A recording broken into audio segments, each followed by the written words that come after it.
7 سے کم بھی ہو سکتے ہیں، یعنی زیادہ سے زیادہ 7 بندے شریک ہو سکتے ہیں۔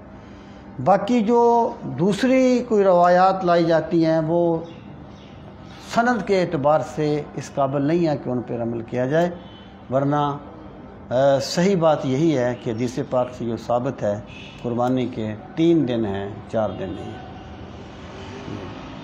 کوئی 5 جانور میں شامل ہو جائے تو کوئی فرق نہیں پڑتا؟ ہاں، اگر دیکھیں یہ اکثر لوگ بات پوچھتے ہیں، آپ ذرا اس کو لاجیکلی دیکھیں۔ فرض کریں ایک گائے ذبح کی ہے، اس گائے میں آپ فرض کیجئے گا کہ فرض کریں 3.5 من گوشت ہے، 7 بندے اس میں شریک ہو گئے، ٹھیک ہے۔ اب جو 7 کے 7 ہیں نا، انہیں 20 کلو آ گیا، 20 کلو گوشت آ گیا، 7 بندے شریک ہو گئے۔ گویا ایک بندے نے ایک ایسا جانور ذبح کیا جس میں 20 کلو گوشت ہے۔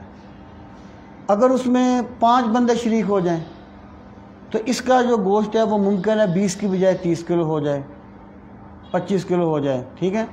تو اس کا مطلب یہ ہے کہ اس بندے نے وہ جانور ذبح کیا جس کا گوشت 25 کلو ہے یا 30 کلو ہے۔ اس لیے ایک گائے میں زیادہ سے زیادہ 7 شریک ہو سکتے ہیں، کم سے کم 1 2 3 4 جتنے بھی ہو جائیں، اس میں کوئی حرج نہیں ہے۔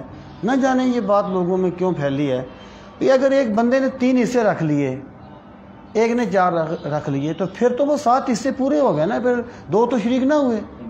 جبکہ حدیث پاک میں اس کی صراحت ہے کہ زیادہ سے زیادہ 7 آدمی جو ہیں وہ شریک ہو سکتے ہیں، کم جتنے بھی ہو جائیں، اس لیے اس میں کوئی قباحت نہیں ہے۔ واللہ تعالی عالم بالصواب۔